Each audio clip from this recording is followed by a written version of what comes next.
आज आहे दीप अमावस्या. आता बरेच लोक याला गटारी अमावस्या पण म्हणतात, पण आपण छान दीप अमावस्याच म्हणूया. आजच्या दिवशी ना घरातल्या सगळ्या दिव्यांची घासून पुसून स्वच्छता केली जाते आणि त्यांची पूजा केली जाते. आता आज संध्याकाळी 7:10 ते 7:15 पर्यंत दिवे पुजण्याचा खूप चांगला मुहूर्त आहे आणि याची पूजा ना खरंच खूप सोपी आहे. आज ना आपल्या घरातले सगळे दिवे, मग ते कोणत्याही धातूचे असू देत, ते ना स्वच्छ करून एका पाटावर मांडायचे आणि त्याच्यात तेल वात घालून अगोदर ते दिवे प्रज्वलित करायचे आणि त्यानंतर दिव्यांना हळद, कुंकू, फूल, अक्षदा वाहून ना त्यांची मनोभावे पूजा करायची. आता या दिव्यांना आपण 2, 5, 7 किंवा 11 अशा कणकेच्या दिव्यांनी ओवाळायचं असतं आणि ना दीप ज्योती परब्रह्म दीप ज्योती जनार्दना दीप हर तुमे पापम दीप ज्योती नमोस्तुते हा मंत्र म्हणून ना देवांना नमस्कार करायचा. आणि आपल्या घरात जर लहान मुलं असतील ना तर त्यांचं औक्षण करून त्यांच्यावरूनही हे दिवे ओवाळावे. यामुळे ना मुलांना दृष्ट लागत नाही आणि त्यांना दीर्घ आयुष्याची आणि उज्ज्वल भविष्याची प्राप्ती होते अशी मान्यता आहे. आणि आज ना घराच्या मुख्य दरवाजा बाहेर कणकेचा 4 मुखी दिवा लावायचा असतो.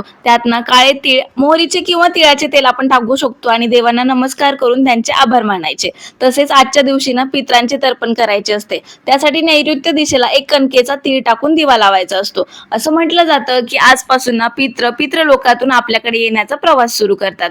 ओम पितृदेवताय नमः म्हणत पितरांना नमस्कार करून त्यांचे आभार मानायचे, कारण त्यांचे आशीर्वाद आपल्यासाठी फार महत्त्वाचे असतात. तसेच घराच्या ईशान्य कोपऱ्यालाही ना कणकेचा एक साधा दिवा लावायचा असतो. आणि आज गुरुपुष्यामृत योग असल्यामुळे ना एका लाल कापडात तांदळाचे 11 किंवा 21 अखंड दाणे घ्यायचे. त्यात एक चांदीचं किंवा साधं नाणं घेऊन ना त्याची पोटली करायची, त्याची पूजा करून देवाजवळ ठेवायची आणि 11 किंवा 21 वेळा श्रीसूक्त म्हणायचं आणि ही पोटली आपण जिथे पैसे ठेवतो ना तिथे ठेवायची, ज्यामुळे धनधान्यातील लाभ होतात. आता ही संपूर्ण पूजा सूर्यास्तानंतर म्हणजेच प्रदोष काळात करायची असते. आणि आपल्या या परंपरा नवीन पिढीलाही समजाव्या म्हणून हा व्हिडिओ जास्तीत जास्त शेअर करा. तुम्हा सर्वांना दीप अमावस्येच्या आणि श्रावण महिन्याच्या खूप खूप शुभेच्छा.